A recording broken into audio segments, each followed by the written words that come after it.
Hello, good morning, good morning, good morning sa ating mga ka-Team Ruel Lipat, Team Kapuso, ayan, at sa ating mga kababayan dyan, sa ating mga followers, good morning. It's another day. So ngayon po ay takbo tayo ng run number 29 dito rin po sa kahabaan ng Salvation Road. Ayan, so ayan, konti pa lang yung mga nagdadaan, presko pa yung paligid, presko dahil umulan kahapon. Tapos makita nyo ang ganda ng view, puro green siya, tapos bundok sa dulo, puro green, matalim na palay. Ngayon po ay fresh tayo para sa isang another takbo tayo siguro minimum 4 miles, maximum 5 miles. So sali kayo ha. Dito po ay run challenge 250 miles. So ako po ay nasa 140 na. Kakayanin natin yan. Hanggang December pa po, kaya nyo rin yan. Yung iba nga, isang buwan lang tinapos na ang 250 miles run challenge. Kaya ano pang hinihintay nyo, sali na po kayo. Good for the heart, lose weight, exercise. O, di ba? Maganda po itong habit, morning habit. Let's go guys, takbo na tayo.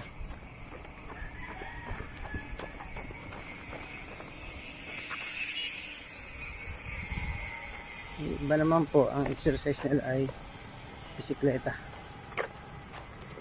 Dito tayo, pakita ko sa inyo.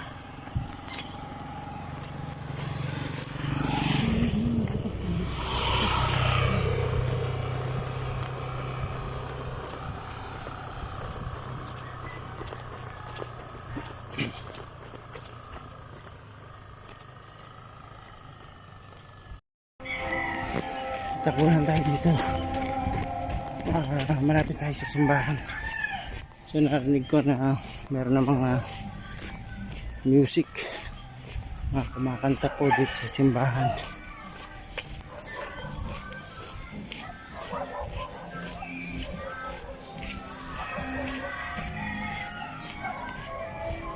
Marinig yan po ang gusto ko nyo ipakita sa inyo habang pinatakbo dito po sa pinaka sentro plaza simbahan. Ay may mga banderetas pa rin, banderetas po dahil fiesta po kahapon ng Saint Bartolome. Kaya sabi nila ay Viva San Bartolome, Viva San Bartolome. Yan, happy fiesta in honor of Saint Bartolome the Apostle, Bao Camarines Sur, from Pelreca Party List. Yan, dito tayo tatakbo. Tapos may bibili na din tayo. Bibili ako ng pagkain ng sisiw. Yung huli kong takbo ay hindi na aking topic. Pumasok ako sa palengke upang bumili ng pagkain ng sisiw. Po yung ginawang stage, yung pinakaharap ng LCC Superstore. Yan po nag-stage dahil may sipig parade kahapon.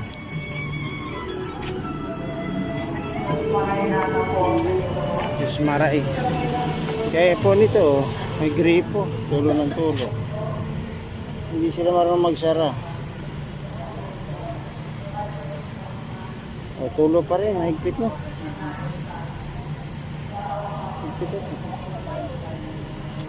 Ako, okay na.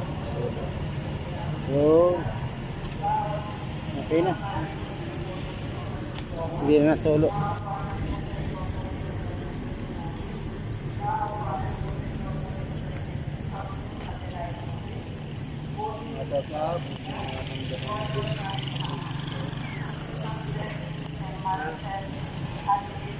Ayan pa, oh. Dire-diretso pa yan, oh. Marami pa rin mga banderas.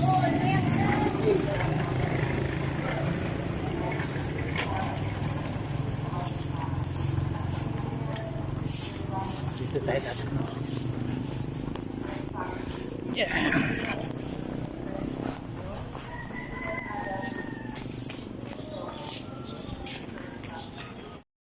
po yung ating laging tinatakbuhan.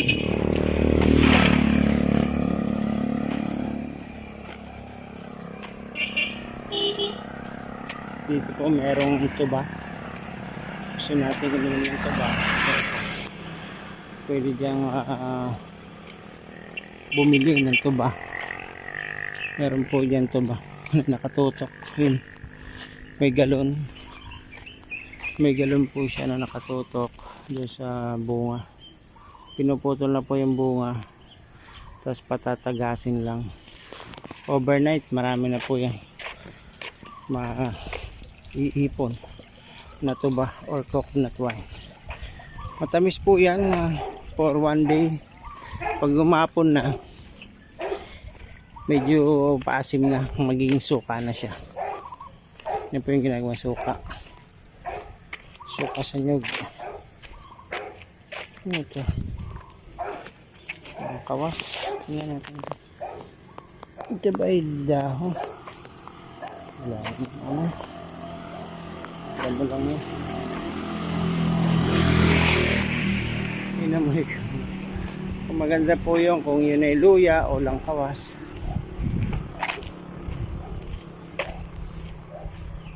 Yan, walking tayong konti dahil pagod na sa pagtakbo. Nakaka 4 miles na tayo at pabalik na po tayo sa ating pinagmulan.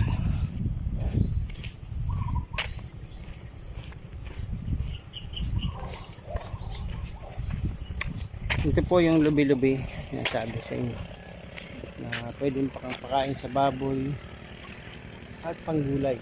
Yung talbos po niyan ginugulay. Ito naman po yung kamoting kahoy o balinghoy. Ang dahon po yan ay ginugulay din. Ginugulay din po yung dahon ito. Sinasama sa, pwedeng sama sa paksiw, pwedeng gataan, gigirisin ng maliliit. Yan, may kumukuha po ng panggulay natin si Kuya Udoy. Gugulayin nyo po yan, Kuya Udoy. Yan, masarap panggulay talaga.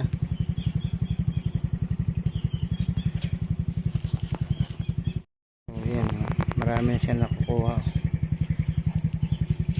Sinasawagan lang yan ng tinapa o kaya balaw, pwede na.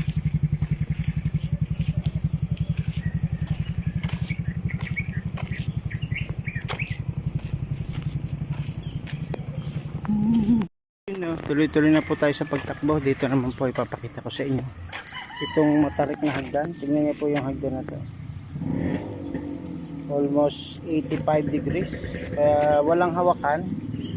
Napakadelikado pong bumaba dyan. Hindi kayo tatry na bumaba dyan. Parang challenge po yan. Ito po yung ginawa nilang wall, stone wall o cemented wall para dito sa riprap ng tubig galing sa bundok. Ayan. So dito tayo magpakita ng video, may pahinga ng konti at takbo na ulit. Almost ano na tayo, 4 miles, then pabalik na po tayo para makabuo lang po tayo ng 5 miles ngayon. And maya maya po kasi ay live na po ni Sir Will Lipat.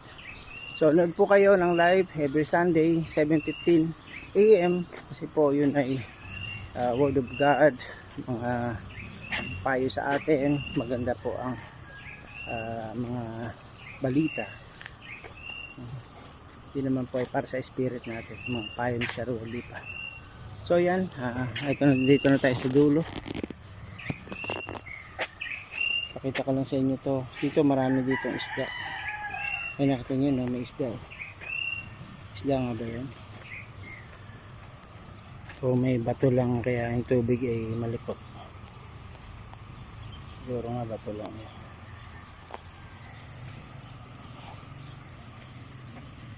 Ito yung sinasabi ko po na tubig na nanggagaling sa ilalim ng lupa na malinis po at iniinuman. Yan o. Inabangan na po yan ng tubo nung habang ginagawa ito. Kasi po yan ay galing sa ilalim ng lupa na malinis. Diyan po sila naligo, hugas ng plato, nagsasabon ng mga damit, naglalaba. Ito po sa San Vicente Tulay, tinatawag itong San Vicente Tulay. Ayan, mukhang matibay naman po yung pagkagawa. Yung iba kasi ay habang ginagawa pa lang, tumatama na agad yung malakas na ulan, bagyo, ay nasisira, humihina yung pundasyon. So yun guys, sali po kayo sa ating 250 miles challenge. Good news, habang ako po tumakbo nito, nabawasan na po ang aking timbang ang 72. Dati po ako 74 kilograms. So weight loss, magandang pang weight loss po ang pagtakbo, pag jogging, tapos papawis. Okay, takbo na ulit tayo tapos na yung pahinga. So yun guys, nakatapos na naman tayo ng another run. Yung ating pong run number 29 ay natapos na natin. So ang ating pong nagawang takbo ngayon ay 5.55 miles and meron tayong 1 hour and 32 minutes. So yan po yung aking naitali. So next po ang aking run 30, abangan nyo na po. Baka yan po ay Friday or Saturday. Ayan, Sunday ngayon guys. So long weekend dahil yung August 21 na holiday ay nilipat ng August 23. Kaya naging long weekend, Friday, Saturday, Sunday ang naging holiday. Ayan, mabuhay po ang Team Kapuso, Team Ruelipat, Team OB at sa ating mga manonood, mga kababayan. Mabuhay po kayo. Salamat po sa panonood ng mga videos ng ating Team Ruelipat. Shout out, God bless.